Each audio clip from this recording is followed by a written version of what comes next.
हुकूमत ने तो तनख्वाह में भी इजाफा नहीं किया, पेंशन में इजाफा नहीं किया। जब बजट पेश करते हैं तो उनका अपना बजट स्पीच डॉक्यूमेंट में लिखा है कि हम पेट्रोल की कीमत में और डीजल की कीमत में कमी ला के अवाम को रिलीफ पहुंचा रहे हैं। जब ये सो कॉल्ड माफिया, जो कि माफियाज नहीं है, पीटीआई की हुकूमत के फ्रंटमैन, जब वो नुकसान में है तो फिर आप हर पाकिस्तानी की जेब पे डाका डालते हो, और वो भी एक ग्लोबल पैंडेमिक के दौरान। पहला वज़ीर आज़म है जिसने कश्मीर पे पाकिस्तान में कंसेंसस ना बना सका, जो वो पहला वज़ीर आज़म है जिसने मोदी का इलेक्शन कैंपेन चलाया, पहला वज़ीर आज़म है जिसने कहा कि अगर मोदी इलेक्शन जीतता है तो कश्मीर का मसला हल हो जाएगा। अगर आप समझते हो कि आपका फॉरेन पॉलिसी कामयाब है तो भाई आप जाके मकबूजा कश्मीर और आज़ाद कश्मीर का आवाम। एतमाद हुकूमत खो चुकी है, अपने मेंबरान का, अपने इत्तेहादियों का एतमाद खो चुकी है। काबीना के अंदर जो फैसले होते हैं, हर फैसला मशकूक है। हर हरबा इस्तेमाल किया गया है बजट को पास कराने के लिए, लेकिन फिर भी सिंपल मेजॉरिटी जो है हाउस में वो हुकूमत हासिल ना कर सकी। बिस्मिल्लाहिर्रहमानिर्रहीम, अस्सलाम वालेकुम। मैं हूं आयशा एहतशाम। मुल्क की सियासत पर भी यकीनन हम बात करेंगे, लेकिन उससे पहले बात करेंगे भारतीय बर्बरियत की, जहां पर आज एक नई मिसाल कायम की गई है। आज सोपुर में एक वाकया पेश आया और बड़ा दिल दहला देने वाला वाकया था।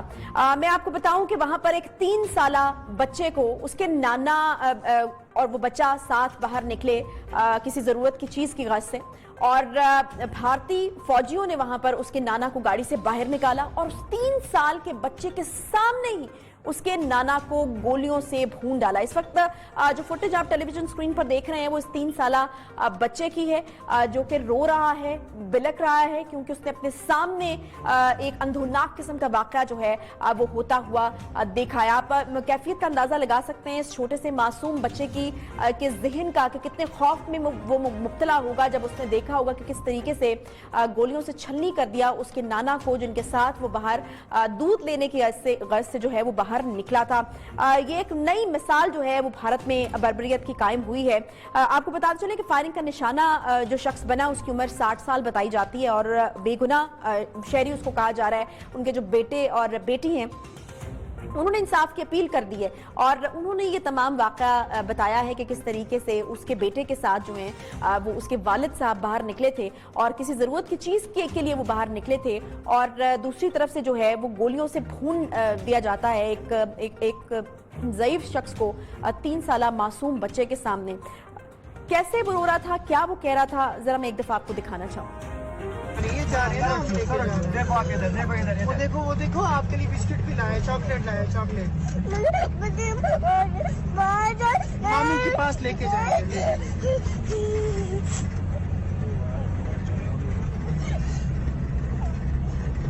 और बिल्कुल ये भारतीय बर्बरियत के हवाले से, भारतीय जुल्म के हवाले से कोई नई चीज़ नहीं है। इस तरह के वाक़यात जो हैं वो होते रहते हैं मकबूजा कश्मीर में। इस तरीके से मुसलमानों को जुल्म और ज़्यादती का निशाना जो है वो बनाने की एक तारीख है, एक सिलसिला है। बिल्कुल मेरा तो ये मानना है कि शायद कुछ दिल पिघलाने में थोड़ी मौसर साबित हो ये जिस तरीके से रो रहा है, बिलक रहा है बच्चा। दुनिया जो इसके ऊपर खामोश है और जिस तरीके से भारत की ये जो जुल्म है, ये जबर है, दुनिया को नजर नहीं आता। वो हमें याद है कि एक दफ़ा एक बच्चा था शाम का, और उसकी एक फुटेज ने दुनिया को जगाया था, थोड़ा दिल दहलाया था दुनिया का। उम्मीद करते हैं कि इसी तरह से ये जो बच्चा है, इसके जो रोने की और बिलकने की जो आवाज़ है वो जो है वो पूरी दुनिया जो है वो देखे और उसका कोई असर हो और उनको पता चले कि मकबूजा कश्मीर में आखिर हो क्या रहा है। बात करते हैं जी मुल्की सियासत के हवाले से, क्योंकि -1 की गूंज एक नई चीज़ है। यहाँ पर एक नई चीज़ जो मुल्की सियासत में सुनाई दे रही है वो -1 की गूंज है। हलचल इसकी वजह से मच चुकी है, शहर इक़्तिदार में बड़ी तब्दीली की चहमगोइयां हो रही हैं। आज अपोजिशन रहनुमाओं ने एक बार फिर से हुकूमत को शदीद तनकीद का निशाना बनाया, लेकिन अपोजिशन की तनकीद का जो महवर है और जो मरकज है वो वज़ीर आज़म इमरान खान है। बिलावल भुट्टो ज़रदारी वज़ीर आज़म को नालायक, नाअहल और सिलेक्टेड समझते हैं, जबकि नून लीग की राय भी कुछ इससे मिलती जुलती है।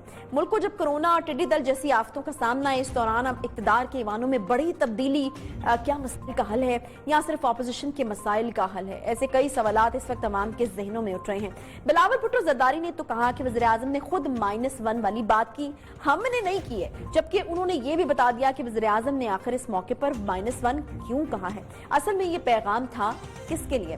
बिलावल भुट्टो जरदारी के मुताबिक कि शायद इमरान खान का जो -1 वाला स्पेसिफिकली जो पैगाम है वो अपने इर्द गिर्द जो उनके वज़रा बैठे हुए हैं उनके लिए था। उन्होंने माजी के वज़ीर-ए-आज़म की मिसाल भी देते हुए कहा कि ज़िया के दौर में पीर पगारा ने कहा था कि किला मजबूत है, जमाली ने भी कहा था कि मैं कहीं नहीं जा रहा, और अब देखते हैं कि इमरान खान कितनी देर वज़ीर-ए-आज़म रहते हैं। क्या ऑपोजिशन वाकई -1 कराना चाहती है, और क्या बकौल वज़ीर-ए-आज़म -1 ऑपोजिशन इसलिए कराना चाहती है क्योंकि ऑपोजिशन की चोरी पकड़ी गई है और अब हजारों अरब रुपए की करप्शन जो है अब वो सामने आने वाली है, शायद इसलिए पकड़ाना चाहती। क्या कहा खान साहब ने, जरा देखिए।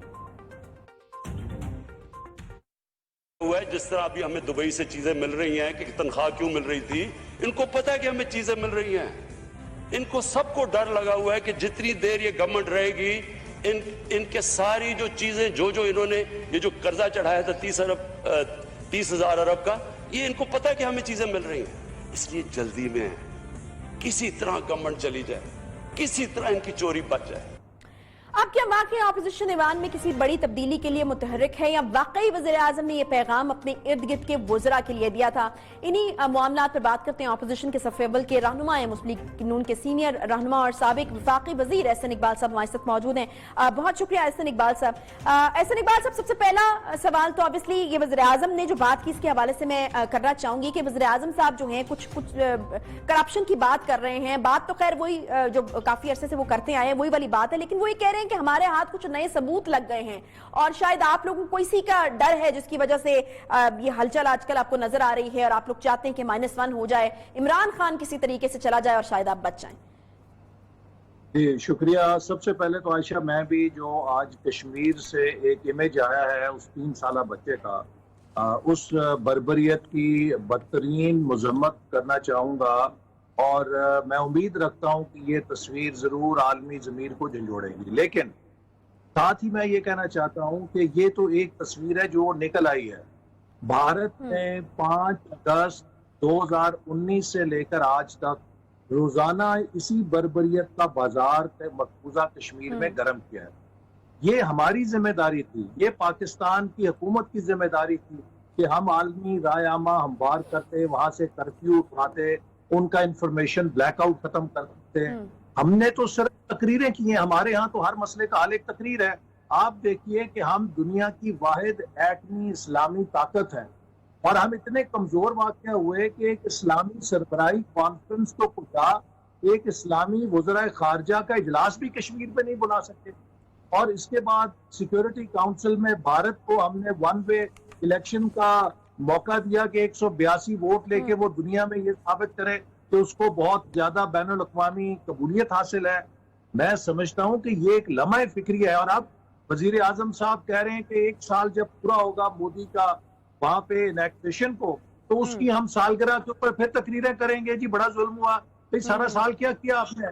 और ये इस हुकूमत के लिए सकूत कश्मीर का एक इतना बड़ा दाग है कि जिसको शायद तारीख में ये नहीं धो सकेंगे। अब जो आपने -1 की बात की, हम -1 के ऊपर तो इसलिए कोई असूली तौर पे इत्तेफाक नहीं करते क्योंकि माजी में भी ये देखा है कि जब भी -1 की बात हुई है वो कोई काबिल अमल बात नहीं हुई और उसका सियासी हकीकतों से ताल्लुक नहीं होता था। इस वक्त जो जरूरत है वो ये है कि 2018 में एक तजुर्बा किया गया था, वो बुरी तरह फेल हो गया है और अब मुल्क फंस गया है, मईशत बहरान का शिकार है। हर साल जो है हम धंसते जा रहे हैं। पिछले साल आपने देखा नेगेटिव ग्रोथ हुई है, उससे पिछले साल 1.9% ग्रोथ हुई है और अब अगले साल के लिए जो माहिरीन है वो यही कह रहे हैं कि बमुश्किल 0 या 1% ग्रोथ होगी। तो मुआशी मुश्किलात हैं, खारजा पॉलिसी के मैदान में मुश्किलात हैं, गवर्नेंस की मुश्किलात हैं। इस हुकूमत ने जो एक खौफ का माहौल पैदा कर दिया है उसमें तकरीबन तमाम सरकारी दफ्तरों में काम कलम तोड़ फैसले हो गए हैं। कोई अफसर किसी भी मालियाती मामले की जिम्मेदारी कबूल करने के लिए तैयार नहीं है। لیکن احسن اقبال صاحب مجھے یہ بتائیے کہ اگر آپ یہ کہہ رہے ہیں کہ آپ لوگ شاید -1 جو ہے وہ نہیں کہہ رہے ہیں تو پھر یہ پیغام کس کو دیا خان صاحب نے؟ انہوں نے تو اپوزیشن کی طرف ہی اشارہ کیا کہ اپوزیشن نہیں چاہتی ہے کہ -1 ہو جائے، اور پھر انہوں نے ساتھ ساتھ یہ بھی کہا کہ اگر آپ یہ -1 ہو بھی جائے تو جو آپ لوگوں کی بچت پھر بھی نہیں ہوگی، تو کیا میسج دینا چاہ رہے تھے وہ؟ دیکھیے یہ اب وہی بتا سکتے ہیں کہ وہ کس کو میسج دینا چاہ رہے تھے، کیونکہ اپوزیشن کی طرف سے تو ہمارا مطالبہ بہت واضح ہے۔ ہم سمجھتے ہیں کہ یہ جو پکڑ دھکڑ کا نظام بنایا گیا تھا یہ چل نہیں سکتا۔ اگر ہم نے اس ملک کو بچانا ہے اور آگے لے کے جانا ہے تو اس کا ایک ہی راستہ ہے کہ ایک آزاد منصفانہ الیکشن ہو اور لوگوں کے پاس واپس جایا جائے اور لوگوں کی حقیقی نمائندہ قیادت آئے جو مسائل کو سمجھے اور اس کے اندر ذہنی پختگی ہو۔ دیکھیے اس وقت جو بحران ہے ہمارے سامنے، جن مسائل کا ہم شکار ہیں، میں یہ بات بڑے تجربے کے ساتھ کہنا چاہتا ہوں کہ پاکستان کو اس وقت اگر کوئی ایک لیڈر یہ کہے کہ میں تنے تنہا اس دلدل سے نکال دوں گا، اگر کوئی ایک جماعت دوم میں مبتلا ہو کہ ہم اکیلے ہی ٹارزن بن جائیں گے، یا کوئی ایک ادارہ کہے کہ میں شاید اکیلا اس مسئلے کو حل کر سکتا ہوں، تو یہ ان کی بھول ہے۔ اس وقت ہمیں ایک قومی یکجہتی کی ضرورت ہے۔ جب بھی کوئی کشتی ناؤ طوفان میں پھنستی ہے تو ایک کپتان کا فرض ہوتا ہے سب کے ہاتھ میں چپو دے اور کہتا ہے کہ بھئی سب اپنی اپنی طاقت لگاؤ، ہم اس طوفان سے نکلیں اور منزل تک پہنچیں۔ یہاں پہ ایک ایسا کپتان ہے کہ جو ہر کسی کو چاہتا ہے کہ اس سے چپو لے کے اس کو جیل میں ڈالا جائے، ملک کے اندر محاذ کی جائے، ملک میں پولرائزیشن کی جائے، بیرونی خطرات تو ہیں، وہ انٹرنل ڈی سٹیبلائزیشن پر بھی یکسو ہے، اور اس کے پاس وہی تقریر ہے جو آج سے 10 سال پہلے کرتا تھا، وہی تقریر جو آج سے 20 سال پہلے کرتا تھا، وہی تقریر ہے جو آج سے دھرنے میں ڈی چوک سے کرتا تھا۔ کوئی نیا آئیڈیا نہیں ہے، اور سوال یہ ہے کہ ملک جو ہے وہ تقریروں سے نہیں چلتے، کچھ کر کے دکھانے کی صلاحیت سے چلتے ہیں۔ آپ کو پرفارمنس کرنی پڑے گی، آپ کو ڈیلیوری کرنی پڑے گی، آپ کو اس نظام کو سمجھنا چاہیے۔ اب آپ احسن اقبال صاحب وہ تو جو بھی کر رہے ہیں وہ یہ کہتے ہیں کہ ان کے علاوہ کوئی آپشن نہیں ہے، تو یہ تو بڑا گہرا جملہ ہے کہ ان کے علاوہ کوئی آپشن نہیں ہے، یعنی اگر وہ نہیں ہے تو پھر وہ یہ کہنا چاہ رہے ہیں کہ جمہوریت کو پھر خطرہ ہے، پھر جمہوریت ڈیریل ہو جائے گی اگر وہ جائیں گے تو اس کے بعد۔ میں سمجھتا ہوں کہ جب بھی کوئی اس قسم کی بات کرتا ہے تو یقیناً وہ ایک خاص ذہنی کیفیت کا شکار ہوتا ہے۔ اسے میگلومینک کیفیت بھی کہتے ہیں، کہ جہاں انسان خود کو حقیقت سے بڑا تصور کر لیتا ہے اور وہ سمجھتا ہے کہ میں نے ہی اپنے سینگوں پہ یہ پوری دنیا اٹھائی ہوئی ہے اور میں اگر چلا گیا تو یہ دنیا گر جائے گی۔ ایسی بات نہیں ہے، اس دنیا کے اندر تغیر ہی ایک ایسی چیز ہے جو کانسٹنٹ ہے۔ اس وقت یہ حکومت، جیسے ابھی میں آپ کو بتا رہا تھا کہ آپ تازہ ترین مثال دیکھیے کہ ایک جہاز کے کریش کی انکوائری کرنی، اس ایک جہاز کی انکوائری کے پیچھے انہوں نے پاکستان کی پوری سول ایویشن انڈسٹری کا بیڑا گرک کر دیا۔ پاکستان کے وہ سارے پائلٹ گراؤنڈ ہو گئے جو باہر تھے، پاکستان کی فلائٹ بند ہو گئی ہیں۔ دیکھیے ہر کام کو کرنے کا طریقہ ہوتا ہے، اور آپ یہ نہیں کرتے کہ اپنے گھر کی جو ڈرٹی لانڈری ہے اس کو ساری دنیا کے سامنے جا کے دھوئیں اور اپنے ملک کی صاف کریں۔ اب کیا اس کی اگر آپ ذرا دیکھیں کہ آگے ہو کیا سکتا ہے، انہوں نے پاکستان کے ریگولیٹری فریم ورک کے اوپر سوال اٹھا دیا ہے، اور اگر دنیا یہ سمجھنے لگ گئی کہ ہمارے ملک کے اندر ریگولیشن جو ہے وہ بالکل ہی بے قاعدہ ہے، اس کے بڑے سنگین قومی سلامتی کے اثرات ہم پہ مرتب ہو سکتے ہیں۔ ان کو اندازہ نہیں ہے، ان کو پتہ نہیں ہے کہ جو بیان دیتے ہیں اس کی امپلیکیشنز کیا ہوتی ہیں۔ اس سے پہلے یہ انویسٹر کانفرنسز میں جا کے کہتے تھے جی پاکستان تو بینکرپٹ ہونے لگا ہے، ہماری اگر ہاتھ نہ پکڑا تو ہم دیوالیہ ہو جائیں گے۔ ایک دیوالیہ کمپنی کا سی او بھی بازار میں جا کے یہ نہیں کہتا کہ میں بینکرپٹ ہونے لگا ہوں۔ تو لہٰذا یہ ان کی جو ذہنی ساخت ہے وہ ڈی چوک سے آگے نہیں آئی۔ ان کو ابھی تک یہ سمجھ نہیں ہے کہ یہ حکومت میں ہے، حکومت چلانے کے کیا تقاضے ہوتے ہیں۔ تو لہٰذا اپوزیشن اب سمجھتی ہے کہ جتنی دیر یہ رہیں گے، ہمیں اس بات کا ڈر ہے کہ یہ زیادہ دیر رہ گئے تو ملک کے حالات خدا نہ خواستہ اتنے نہ بگڑ جائیں کہ کل کو کوئی حکومت لینے کے لیے تیار نہ ہو کہ ہم ڈنڈے اور پتھر لوگوں کو کیوں کھائیں۔ लेकिन अभी भी आप लोग क्या लेने के लिए तैयार है? ख्वाजा साद रफीक साहब ने एक ऐवान में तकरीर की थी, वो उसमें काफी इस तरह की चीजें थी। एहसन इकबाल साहब, एक तो उन्होंने एक तरह से एक दरखास्त की थी कि खान साहब को अभी भी सोचना चाहिए, मुल्क के लिए साथ चलना चाहिए, मिलकर चलना चाहिए। फिर उन्होंने साथ साथ ये भी कहा कि हम नहीं लेंगे हुकूमत अगर हमें देने की कोशिश की गई, कुछ इस तरह की बातें भी उन्होंने कही थी। तो मुझे ये बताएगा कि क्या कोई राब्ते हो रहे हैं, कोई बातचीत हुई है? क्योंकि पिछले दिनों हमने देखा कि कुछ इस तरह की खबरें भी आती रही कि जो है वो राब्तों का सिलसिला जो है वो जारी है। कोई ऑफर आपको की गई हो, कोई राब्ता हुआ हो? आयशा, मैं ये समझता हूँ कि जितना भी मुझे 30 साल हो गए हैं इस मैदान के अंदर, हम इस वक्त जिस दलदल में फंस गए हैं, हमें एक कौमी सोच अपनानी होगी। हमारे पास पाकिस्तान का आईन है, वो एक ऐसा धागा है जिसने सबको परोया हुआ है। जितने स्टेक होल्डर्स हैं, चाहे वो सियासतदान हैं, चाहे वो जज हजरात हैं, चाहे वो जनरल्स हैं, चाहे वो ब्यूरोक्रेट्स हैं, चाहे वो बिजनेसमैन हैं, चाहे वो मीडिया है, इन सब को स्टेक होल्डर्स को बैठना चाहिए, एक ज़ाब्ता अखलाक बनाना चाहिए अगले 10 साल के लिए कि इस मुल्क को हमने आइन के तहत किस तरह चलाना है और क्या डूज हैं, डू नॉट्स हैं, जिसके ऊपर सब अमल करेंगे। ये तो एक रास्ता है। इसके रास्ते में अगर हम एक नया इलेक्शन करा लें जो गैर मुतनाज़ा हो, जिसपे सबका इत्तफाक हो, हम एक स्टेबिलिटी की तरफ चले जाएंगे। लेकिन अगर हमने यही माजी के जो टोटके हैं इनको आजमाया तो देखिए ये बहरान बद से बदतर हो जाएगा। और जैसे मैंने कहा कि मेरे मुंह में खाक, अल्लाह ना करे ये बहरान इतना संगीन हो जाए कि फिर सवाए पछतावे के किसी के पास कुछ ना बचे। नहीं तो फिर एहसन इकबाल साहब, क्या मुस्लिम लीग नून इसका हल क्या समझती है? -1 तो आपने कहा नहीं, आप लोग चाहते हैं कि नए इलेक्शन जो हैं वो कराए जाएं जल्द से जल्द? जी, हम यही समझते हैं कि तमाम, जैसे मैंने कहा कि स्टेक होल्डर्स बैठे और वो एक लायकल बनाए, ज़ाब्ता अखलाक बनाए और उसके तहत एक नया इलेक्शन करें ताकि इलेक्शन के बाद पाकिस्तान में स्टेबल गवर्नमेंट्स हों, हर कोई अपना अपना काम करे और सब मिलकर आइन की अमलदारी को यकीनी बनाएं। और जो मुल्क के इक्तिसादी मसाइल हैं उसके लिए एक नेशनल चार्टर के जरिए हम सब मिलकर टॉप मोस्ट प्रायोरिटी इस मुल्क की ये जो सारे स्टेक होल्डर्स हैं एहसन इकबाल साहब, इनमें खान साहब भी शामिल हैं, वज़ीर आज़म साहब भी शामिल हैं, क्योंकि वो तो नहीं बैठना चाहते आप लोगों के साथ। देखिए ये उनकी मर्जी है, लेकिन आपको मालूम होगा कि जब आर्मी पब्लिक स्कूल पर हमला हुआ था वो कितना बड़ा नेशनल डिजास्टर था और उस वक्त नवाज शरीफ साहब ने तमाम सियासी क़यादत को और अस्करी क़यादत को एक मेज पे बिठाया और इमरान खान साहब जो सुबह शाम उनको कंटेनर से मुग़ल्लज़ात फरमाते थे उनको भी इज्जत के साथ सबके साथ बिठाया। और फिर जब एक नेशनल एक्शन प्लान पूरी क़यादत ने मिलकर बनाया तो आपने देखा उसके नताइज में हमने दहशतगर्दी को शिकस्त दी, वरना हम कितने सालों से लगे हुए थे और ये रोज दहशतगर्द हम पर हमले करते थे।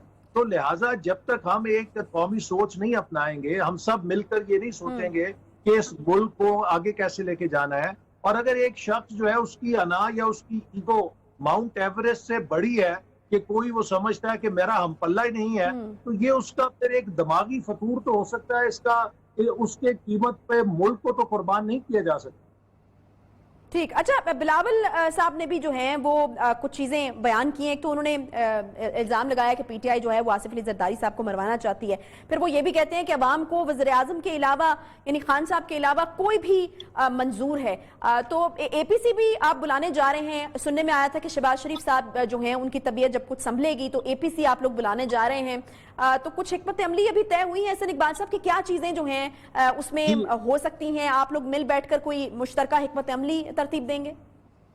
देखिए, अपोजिशन जमातों के लिए सबसे बड़ा और जो कौम भी हमसे तवक्को रख रही है कि हम जहाँ ये कहते हैं कि मुल्क को एक इतना बड़ा क्राइसिस है तो इस क्राइसिस से निकालने के लिए हमारा क्या सोल्यूशन है, और ये एपीसी का यही मकसद है कि जो मुल्क के अंदर इस वक्त अफरा तफरी पैदा हो चुकी है, एक एनार्की की सिचुएशन है, हर शोबा तकरीबन इन्होंने तबाह कर दिया है, इंडस्ट्री तबाह हो गई है, एग्रीकल्चर तबाह हो गई है। हुकूमत की आप इंतजामी सलाहियत तो देख लेना, एक तरफ कोरोना मार रहा है, दूसरी तरफ टिड्डी दल मार रहा है। और टिड्डी दल अगर ये वक्त के ऊपर 10 करोड़ का स्प्रे कर देते तो हम 800 अरब रुपए के ज़रूरी नुकसान से बच जाते। तो किसी चीज में इनकी मैनेजमेंट कैपेबिलिटी नहीं आ रही। जो मसला है उसका इलाज सिर्फ एक तकरीर है, ये खड़े होकर तकरीर कर देते हैं और जैसे मैंने कहा वो 20 साल पुरानी तकरीर। तो इसलिए एपीसी के जरिए तमाम अपोजिशन पार्टीज इसी बात पर इकट्ठी होंगी कि अब हम मुल्क को इस बहरान से निकालने के लिए, अगर एक शख्स ने पूरे मुल्क को और सिचुएशन को होस्टेज बना दिया है तो उससे निकलने का क्या तरीक़ाकार हो सकता है। सही। अच्छा, अब ऐसा इकबाल साहब एक आखिरी सवाल, मुझे ये बताइएगा कि पिछले दिनों ये खबरें आ रही थी कि जहांगीर खान तरीन साहब जो हैं वो मियां नवाज शरीफ से मिलने की कोशिशें कर रहे हैं, अब कितनी दुरुस्त है ये खबर? आपके इल्म में है कि उन्होंने कोई कोशिश की? नहीं, ऐसी कोई ना हमारे इल्म में है और ना ही मेरे जो मालूमात हैं उसके मुताबिक उन्होंने ऐसी कोशिश की है। बल्कि आप ये देखिए कि ये हुकूमत जो वजीर आजम साहब ने इतनी बड़ी तकरीर की एहतसाब के ऊपर, अपने जरा गिरबान में झांकें कि जो 50 रुपए से 90 रुपए चीनी गई उसकी तहकीकात में इनके अपने लोग जहांगीर तरीन साहब और गुजरा की मिलों का जिक्र आया तो इन्होंने सरकारी सरपरस्ती में जहांगीर तरीन साहब को मुल्क से भगवा दिया, क्योंकि वो इनके राजदान है। अगर उन्हें पकड़ते तो वो इनको भी फिर बेनकाब करते। इसी तरह आपने देखा PRT का मसला फंसा हुआ है, उसको ये स्टे पर स्टे सुप्रीम कोर्ट से लेके इंक्वायरी रोक रहे हैं, जबकि पेशावर हाई कोर्ट ने FIA को हुक्म दिया हुआ है कि उसकी इंक्वायरी की जाए। फिर गैर मुल्की फंडिंग का केस है, ये स्टे पे स्टे लेते हैं, अदालत से अदालत जाते हैं, किसी तरह उसको रुकवाएं और ये नहीं चाहते कि उसकी हक़ाइक़ लोगों के सामने आए। इसी तरह दवाइयों का स्कैंडल हुआ, जिस वजीर ने दवाइयों के स्कैंडल में पैसा बनाया उसको वजारत से हटा के तो पार्टी का सेक्रेटरी जनरल बना दिया। ये कौन से दयानतदार हैं? कौन सी दयानत और इत्तेसाब की बात करते हैं? ये तो पाकिस्तान के अवाम के साथ एक बड़ा धोखा कर रहे हैं। और आप देखेंगे कि जब ये इनकी हुकूमत जाएगी तो यहाँ इस्लामाबाद के अंदर तो आपको लोग अब हर दफ्तर में इनके वुज़रा की करप्शन की कहानियां नहीं बताते, नावल बताते हैं। इतने बड़े बड़े 600 रुपए के नावल हैं जो इनकी करप्शन के ऊपर लोगों ने लिखे हुए हैं कि ये क्या क्या कर रहे हैं और किस तरह दोनों हाथों से लूट रहे हैं। तो आप हैरान रह जाएंगे कि वो इमरान खान के जो इतना बड़ा इस मुल्क के अंदर एहतसाब का चैंपियन बनता था, उसकी छतरी के नीचे उसके वुज़रा ने कितनी करप्शन की है। और ये खुद जो साहब हैं ये उतना ही इनकम टैक्स देते हैं जितना मैं देता हूँ। मैं तो उतने आमदन के अंदर किराए के घर में कनाल के रहता हूँ, ये 300 कनाल के महल को कैसे अफोर्ड करते हैं? इन्होंने 8-10 करोड़ का महल अभी जमान पार्क पे कौन सी आमदन से बनाया, बताएं जरा। मैं तो अभी तक नहीं बना सका। तो ये एक फ्रॉड है जो मुल्क के साथ इस वक्त हो रहा है। नौजवानों को वो चिकनी चिकनी बातें करके ये बरगलाते हैं, नफरत पैदा करते हैं दूसरों के खिलाफ और ये थिएटर चला रहे हैं। लेकिन अब मैं समझता हूँ कि हालात बहुत संगीन हो गए हैं और सबको मिलकर सोचना होगा कि क्या इमरान खान के हाथों यरगमाल बनना है या इस मुल्क को बचाना है। ठीक है, बहुत शुक्रिया। एहसन इकबाल साहब मुस्लिम लीग नून के सीनियर रहनुमा हमारे साथ बिल्कुल मौजूद थे। कुछ मजीद भी बात करेंगे और अपोजिशन के रोल के हवाले से बात करेंगे। अपोजिशन तनकीद तो करती है और मसाइल को भी बयान करती है, अवाम भी इस वक्त मसाइल के एक मंझधार में घिरी हुई है, लेकिन अपोजिशन का क्या रोल है और क्या होना चाहिए? अपोजिशन इस वक्त किस तरीके से वो रोल निभा रही है? और तज्जिया बिल्कुल हम सलीम साफ़ी साहब एक ब्रेक के बाद हमारे साथ मौजूद होंगे, उनसे ये भी जानेंगे कि उनके ख्याल में क्या होने जा रहा है। ऑपोजिशन जो है वो एक अपना राग अलाप रही है, क्योंकि हमने देखा कि ऑपोजिशन की तरफ से इमरान खान साहब को जाने का भी कहा गया, लेकिन हुकूमती बेंचों की तरफ से कहा गया कि नहीं इस्तीफा देंगे, नहीं जाएंगे। उसके बाद एक दिन हमें लगता है कि बहुत मजबूत है हुकूमत और इस चीज का जो है वो कन्फेशन भी की जाती है कि नहीं जी हम तो मजबूत हैं, हम कहीं नहीं जा रहे। दूसरे दिन जो है वो -1 की खुद ही बात की जाती है। आखिर ये क्या सिलसिला है, क्यों हो रहा है? फिर फवाद चौधरी साहब जो हैं वो भी कुछ इशारे दे रहे हैं, उनका क्या मतलब है? एक छोटे से ब्रेक के बाद सलीम साफ़ी साहब हमारे साथ मौजूद होंगे, उनसे बात करेंगे। साथ रहिए।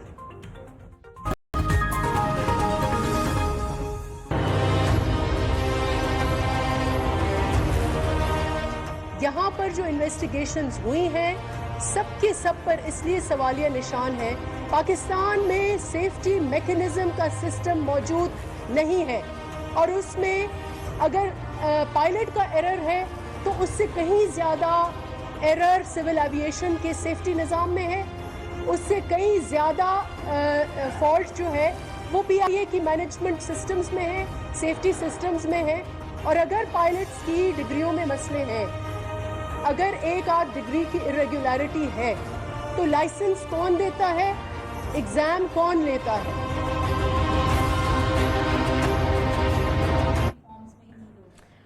एक जहाज का हादसा इस वक्त पीआईए के गले पड़ चुका है। पाकिस्तान का कौमी असासा पाकिस्तान इंटरनेशनल एयरलाइंस बदतरीन सूरत हाल से गुजर रही है। वज़ीर हवाबाजी के पीआईए पायलट्स के बारे में बयान के बाद पूरी दुनिया में पीआईए के पायलट्स की जांच पड़ताल शुरू हो चुकी है। कई ममालिक ने तो पाकिस्तानी पायलट्स को ग्राउंड ही कर दिया है। आज मुत्तहिदा अरब अमारात के director general DG civil aviation authority ने 29 जून को पाकिस्तानी डीजीसीए को खत तहरीर किया है। खत के मुताबिक एमिरेट्स एयरलाइन में काम करने वाले पाकिस्तानी पायलट्स और फ्लाइट ऑपरेशन अफसरान की तस्दीक की जाए। खत में कहा गया है कि सीएए पाकिस्तान मशकूक और जाली लाइसेंस से मुतालिक भी वजाहती जो बयान है वो दे, जबकि 50 पाकिस्तानी पायलट्स और 4 फ्लाइट ऑपरेशन अफसरान के लाइसेंस की जांच पड़ताल करके भी उनको रिपोर्ट दी जाए।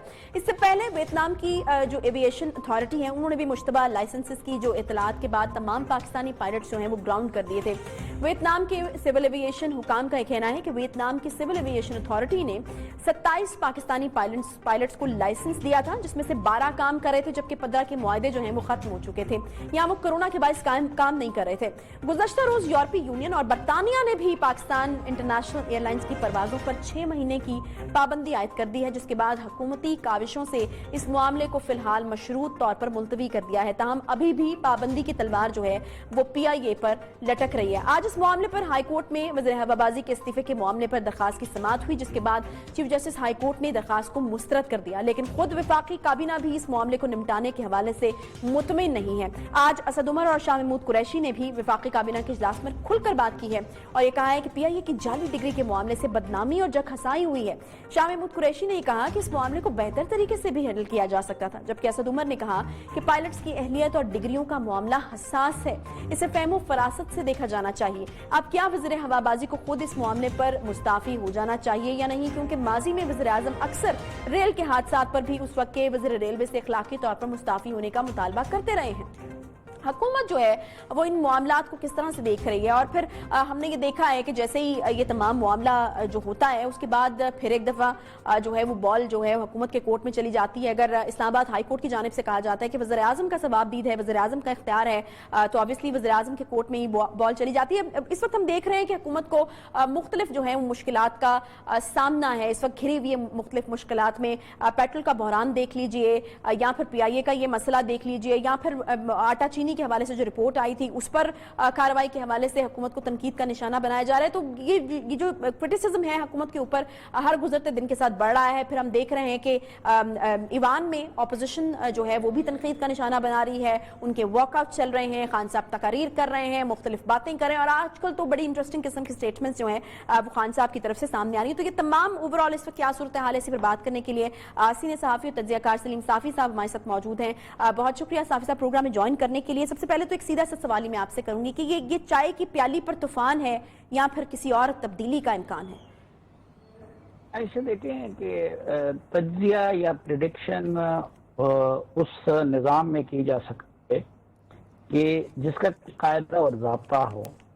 हम ये जानते हैं कि यहाँ इन्हिसार चंद इदारों और उसके चंद अफराद और फिर हुकूमत के ताल्लुकात कार पे होता है।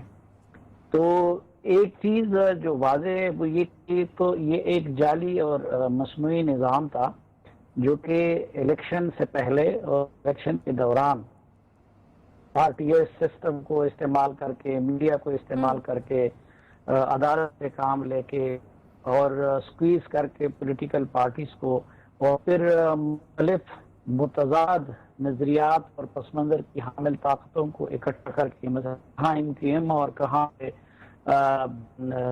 PTI, तो एक मसनूई निज़ाम बनाया गया था। अलबत्ता तवक्कुआत इससे बहुत बड़ी वाबस्ता थी आवाम को भी और इस निज़ाम को लाने वालों को भी। एक तो ये कि वो तवक्कुआत न सिर्फ ये कि रत्ती भर पूरी नहीं हुई, बल्कि मायूसी किसी भी हुकूमत से उस स्पीड के साथ लोग मायूस नहीं हुए हैं जिस स्पीड के साथ इस हुकूमत से मायूस हो रहे हैं।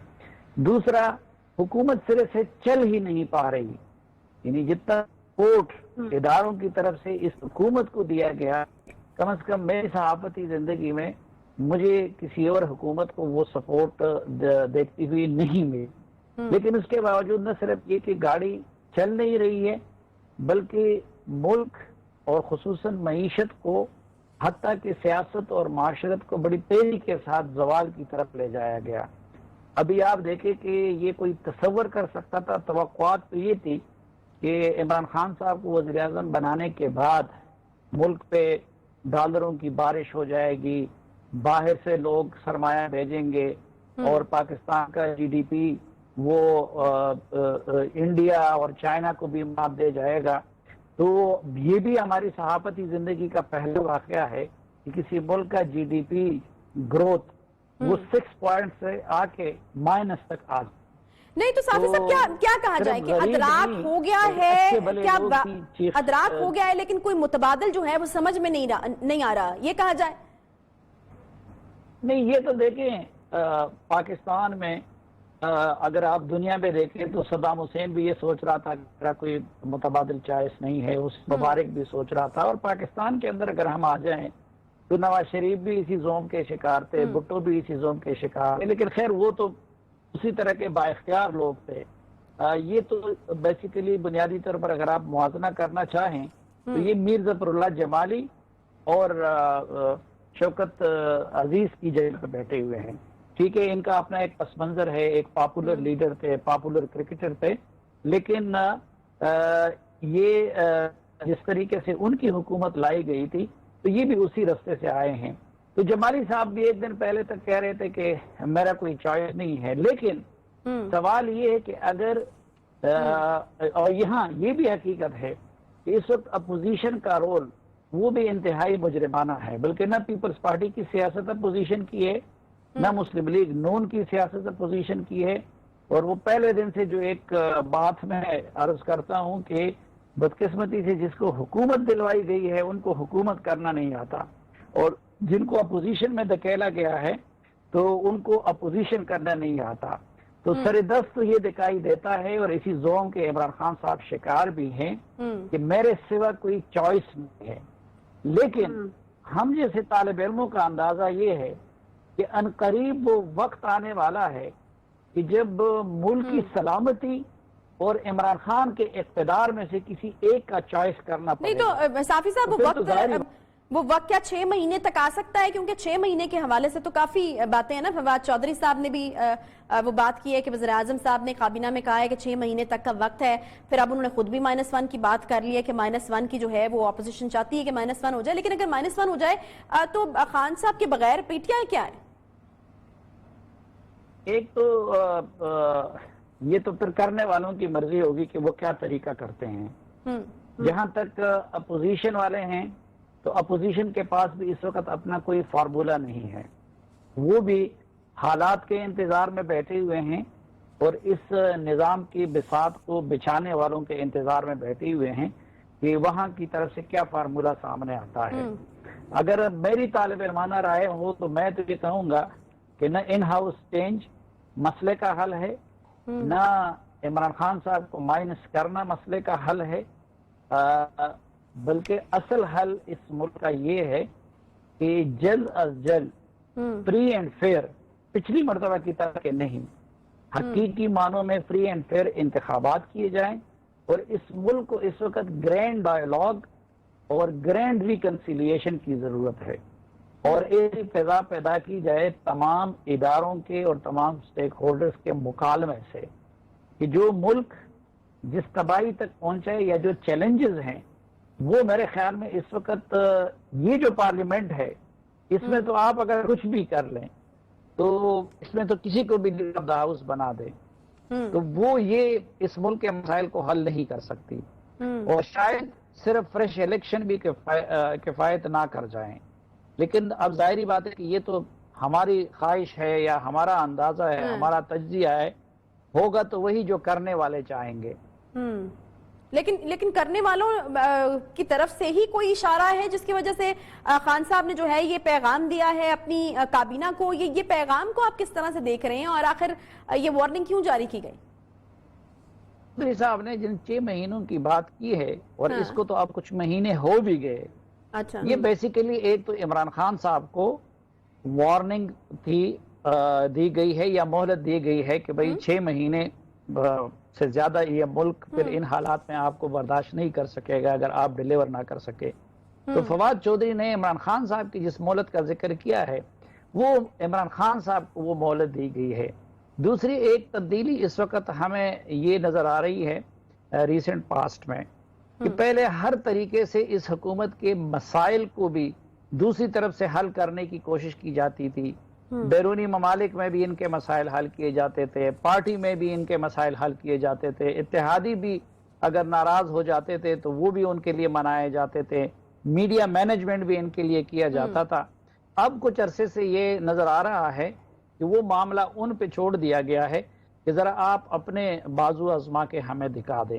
تو مجھے لگتا نہیں ہے کہ جو مہلت ہے اس مہلت میں وہ توقعات پہ پورا اتر سکیں گے, بلکہ ہم دیکھ رہے ہیں کہ ہر دن کے ساتھ آپ کورونا کی ہینڈلنگ دیکھیں کہ کورونا کو کس طرح مس ہینڈل کیا گیا. آپ اس سے پہلے آپ دیکھیں کہ معیشت کا کیا حال کر دیا گیا تھا, احتساب کو کس طریقے سے چیئرمین نیب کو اور نیب کو بلیک میل کر کے اس سے مخالفین کو بلیک میل کروا کے ملکی معیشت کا بیڑا غرق کروا دیا گیا. پھر اس وقت ملک کو ہم آہنگی کی ضرورت ہے, وہاں پہ سیاست میں اور صحافت میں نفرتوں کو ہوا دی جا رہی ہے. اور اب آخری تازہ ترین مثال آپ پیٹرول کے پرائسز کی دیکھ لیں کہ چند روز پہلے تک کابینہ ایک چیز کو مسترد کر لیتی ہے اور اگلے دن روسی مافیا کے دباؤ پہ عوام پہ اتنا بڑا بم گرا دیا جاتا ہے. پھر آپ پی آئی اے کی ہینڈلنگ دیکھیں کہ لایا گیا تھا تو ان کو اس امید کے ساتھ کہ وہ پی آئی اے اور اس طرح کے اداروں کو بحال کرائیں گے. اب حکومت کی اپنی بے وقوفی کے ساتھ, یعنی ایک پرانا مسئلہ تھا جو چل رہا تھا, جو عدالت میں بھی تھا, جو ہم جیسے لوگ بھی سمجھ رہے تھے کہ پہلے دن جب اس رپورٹ کی آڑ میں پاکستانی پائلٹس کی بات کی گئی تو مجھ جیسا نان ٹیکنیکل آدمی بھی یہ سمجھ رہا تھا, میں نے ٹویٹ بھی کیا کہ بھئی تم لوگ تو باہر کی دنیا میں آپ کیسے وہ پی آئی اے میں سفر کریں گے وہ لوگ, جب آپ حکومت خود اپنے پائلٹوں کے بارے میں یہ گواہی دے دے. تو کشمیر کا آپ دیکھ لیں, آج جو ایک دردناک تصویر اور فوٹیج کشمیر سے آئی ہوئی ہے, آپ بتائیے یہاں پہ کہا گیا تھا کہ ہم یہ کریں گے, ہم ہر ہفتے کو احتجاج کریں گے, ٹرمپ سے توقعات وابستہ کی گئی تھی. یہ پاکستان کی تاریخ میں پہلی مرتبہ ہوا کہ کشمیر کو انڈیا نے ہڑپ کر لیا اور ہماری یہ حکومت OIC کا اجلاس تک بھی نہ بلا سکی. ٹھیک, بہت شکریہ سلیم صافی صاحب. ٹھیک سلیم صافی صاحب ہمارے ساتھ موجود تھے. بالکل ان شارٹ یہی وہ کہہ رہے تھے کہ جو بہت بڑی بڑی توقعات جو ہیں وہ پی ٹی آئی کی حکومت سے باندھی گئی تھی, لیکن شاید رتی برابر بھی جو ہیں وہ توقعات پوری نہیں ہو سکی ہیں. اور ابھی بھی ایک منجھار کسی کیفیت میں ہم اداروں کا حال بھی آپ کے سامنے ہے, اور جس طریقے سے ہر آنے والی مصیبت کو ہینڈل کیا پی ٹی آئی کی حکومت نے وہ بھی سب دیکھ رہے ہیں اور دیکھ رہے ہیں کہ کس طریقے سے وہ ہینڈل ہوئی ہے. ایک چھوٹا سا یہاں پہ بریک لیتے ہیں, بریک کے بعد جب واپس آئیں گے تو بات کریں گے جی پب جی کی. پب جی ایک ایسی گیم جس کو آپ نے اپنے ارد گرد کھیلتے ہوئے لوگوں کو دیکھا ہوگا, شاید کبھی خود بھی کھیلا ہو, ایک بہت ہی معروف قسم کی ایک گیم ہے, لیکن اگر ہم اس کو اب دیکھیں تو وہ ہر گزرتے دن کے ساتھ وہ خونی ہوتی جا رہی ہے. لاہور میں یہ تیسری خودکشی ہے جو کہ آج رپورٹ ہوئی ہے, اور ایک نوجوان نے پھندا لگا کر اپنے آپ کو جو ہے وہ مار دیا ہے, خودکشی کر لی ہے, اور وجہ اس کی پب جی ہی بیان کی جا رہی ہے. اس کی وجوہات کے اوپر کہ آخر پب جی ایسا کیا کرتی ہے انسان کے دماغ کے ساتھ, کس طریقے سے اسے کیپچر کرتی ہے کہ انسان یہ حتمی قدم بھی جو ہے وہ اٹھانے سے گریز نہیں کرتا. ایک چھوٹے سے بریک کے بعد اس پر بات کریں گے, ساتھ رہیے.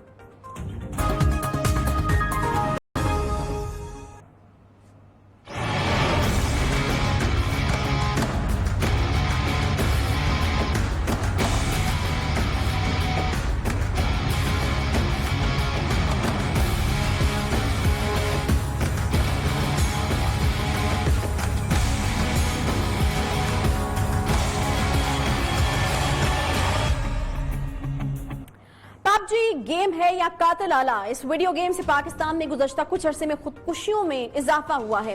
لاہور میں ایک نوجوان کو پب جی کھیلنے سے ماں باپ نے منع کیا تو اس نوجوان نے اپنی جان لے لی. اس گیم کا جنون صرف پاکستان ہی نہیں, بھارت اور دیگر ممالک میں بھی نوجوانوں کے لیے جان لیوا ہو چکا ہے.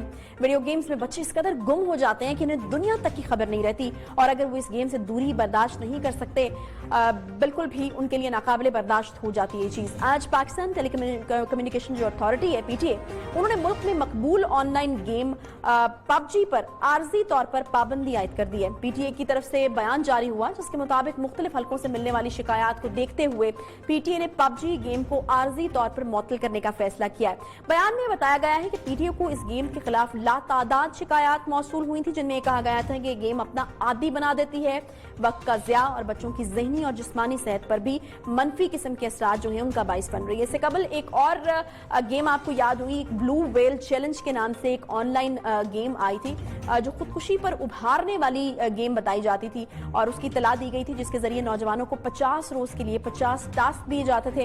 ये वीडियो गेम्स किस तरह से नफ्सियाती तौर पर बच्चों को जुनूनी बना देती हैं, आज इसी के ऊपर हम बात करेंगे। हमारे साथ मौजूद है जी हमारे नफ्सियात डॉक्टर ताहिरा रुबाब साहिबा, बहुत शुक्रिया ताहिरा साहिबा प्रोग्राम में ज्वाइन करने के लिए। डॉक्टर साहिबा मुझे ये बताइएगा कि ये कोई खास किस्म का इनका फंक्शन होता है, किस तरीके से ये दिमाग को कैप्चर करती हैं और क्या मेडिकली भी मुझे बताइएगा कि दिमाग के अंदर क्या कोई हार्मोन चेंजेस होते हैं जिसकी वजह से इतने हतमी कदम उठाने के ऊपर जिसको खेल रहा होता है प्लेयर वो उससे भी गुरेज नहीं करता?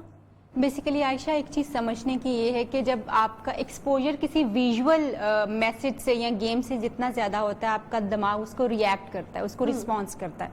सो पबजी और ब्लू वेल्स जैसी गेम्स जो हैं ये, क्योंकि बहुत सारे लोग जब पबजी जैसी गेम्स खेलते हैं तो वो घंटों खेलते रहते हैं, एडिक्टिव ये इंसान को कर देती है और लोग इससे बाहर आ ही नहीं पाते। इवन मैं कल भी एक बच्चे को देख रही थी तो मैंने देखा नींद से आंखें भरी हुई है मगर पबजी खेले जा रहे हैं, तो मैंने कह ही दिया कि आप सो जाओ, इस वक्त सोने का टाइम है।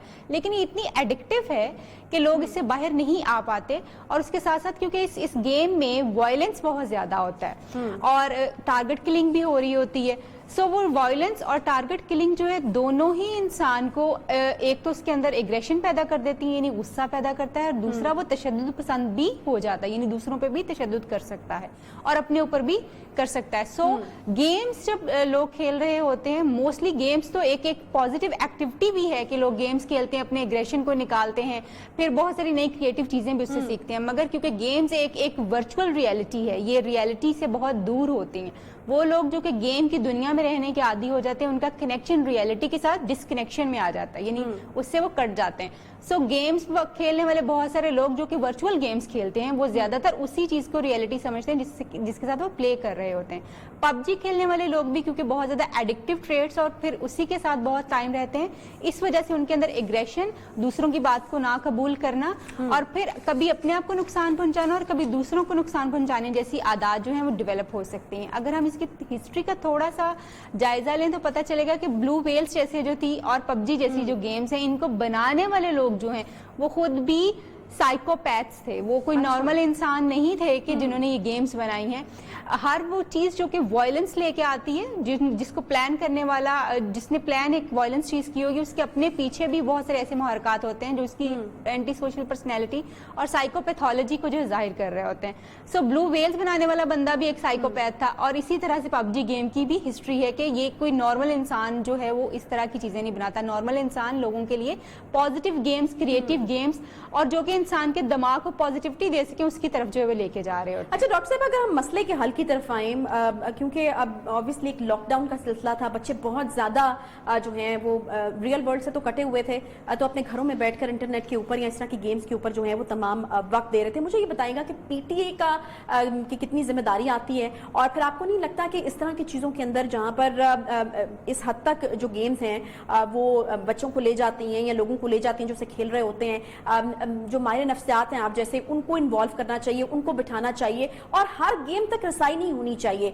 जो सेफ गेम्स होती हैं उन्हीं तक बच्चों की, या सेफ मटेरियल जो होता है उन्हीं तक बच्चों की जो रसाई है वो होनी चाहिए। तो आपको लगता है कि पीटीए जो है वो इसमें जिम्मेदार है कि हमारे यहाँ हर किस्म का मटेरियल या फिर हर किस्म की गेम्स जो हैं वो एक्सेस में है बच्चों के, इसके ऊपर काम होने की जरूरत है? एग्जैक्टली इसके ऊपर बहुत ज्यादा काम होने की जरूरत है क्योंकि एक बच्चा अगर आप देखो 3-4 साल 5 साल का बच्चा भी पबजी खेल रहा है। सो 5 साल का बच्चा अगर पबजी खेला तो इसका मतलब है कि वो सीख क्या रहा है और वो घंटों मोबाइल के ऊपर बैठा हुआ सिर्फ पबजी खेला, टारगेट किलिंग आ रही है, अग्रेशन आ रहा है और वायलेंस आ रही है, ये तीनों चीजें वो सीख रहा है उससे और उसके साथ एडिक्शन बढ़ रही है। सो पीटीए का इसके ऊपर बहुत अहम किरदार है कि इस तरह की गेम्स जब बच्चे खेल रहे होंगे तो ऑफ कोर्स पर्सनैलिटीज भी इसी तरह की आएंगी ना सामने, वो कोई काम पर्सनैलिटीज तो नहीं होंगी। सो पीटीए को साइकोलॉजिस्ट या और जो माहिर एजुकेशन जो है उनके साथ मिलकर कुछ ऐसी प्रोडक्टिव गेम्स जो है वो लेके आने की जरूरत है, जो कि बच्चों को पॉजिटिविटी की तरफ और उनकी पर्सनैलिटी को पॉजिटिव ठीक, इम्पैक्ट बहुत शुक्रिया डॉक्टर ताहिरा रुबाब साहिबा। और बिल्कुल ये प्रोग्राम खत्म करने से पहले ऑब्वियसली एक जिम्मेदारी जो है वो पेरेंट्स की भी बनती है